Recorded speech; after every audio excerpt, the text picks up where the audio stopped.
But let's get to what you have been talking about on social media. That is X. Bukola joins me now to bring us up to speed. Bukola.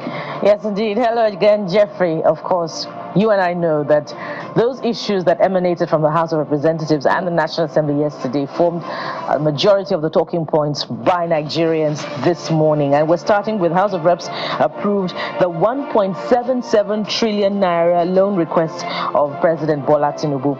And country is the first user to writing. Country says, so what's the point of removing subsidy when we are still going to be borrowing anyways? I know the subsidy is deflected debt and not acquired capital, but why not keep borrowing and not put everyone, but why keep borrowing, I guess he intended to say, and not put everyone into this misery. Obi of Ibadan says by the time they are done with us, everybody will own nothing less than 2 million to their name.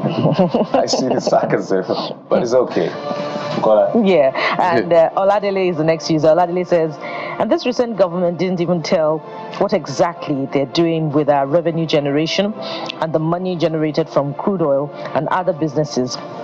Laugh out loud.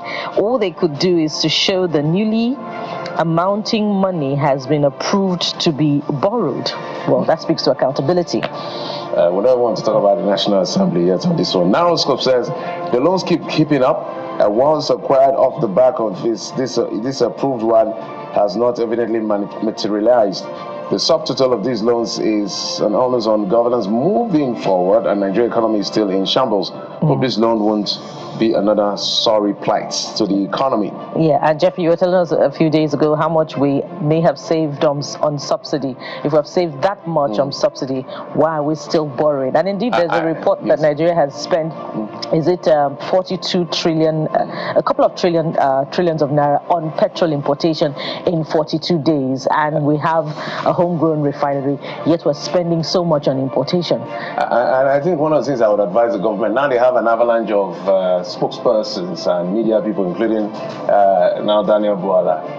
And I agree with Professor Kechukwu. He said something, and I kind of agree with him that when the president goes to tell IMF our reforms are yielding results, it upsets Nigerians because of their daily reality.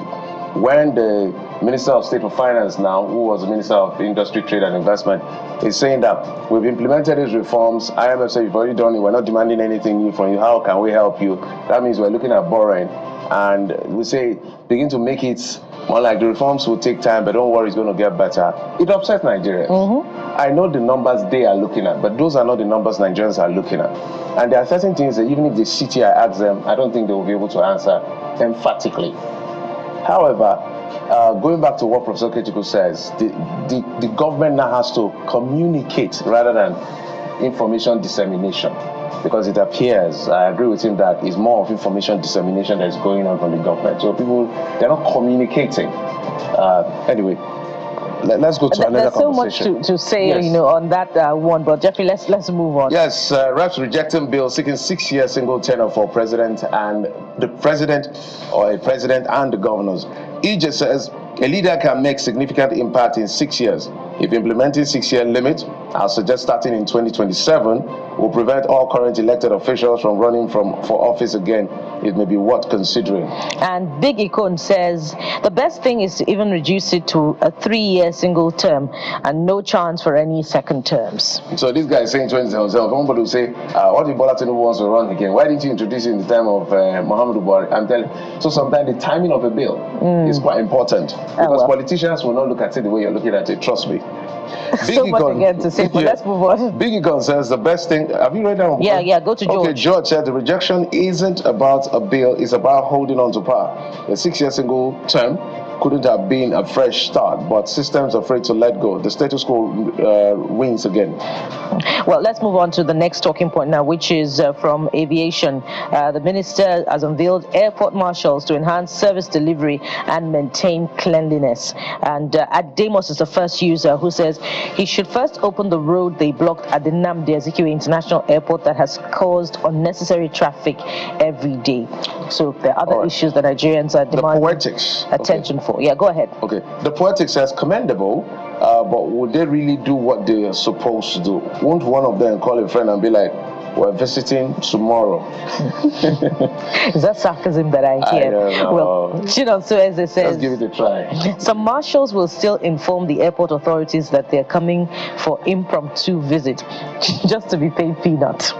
You have the next one. Yeah, D Master Don. That's a good development, but those special marshals, I hope they keep their duty, not the other way. So you can see the trust quotient is really, really bad. This may be well intended, but Nigerians still don't trust it. Let's talk about Simon Ekpa, the agitator that has been arrested in Finland and perhaps maybe extradited back to Nigeria. We don't know how this will play out.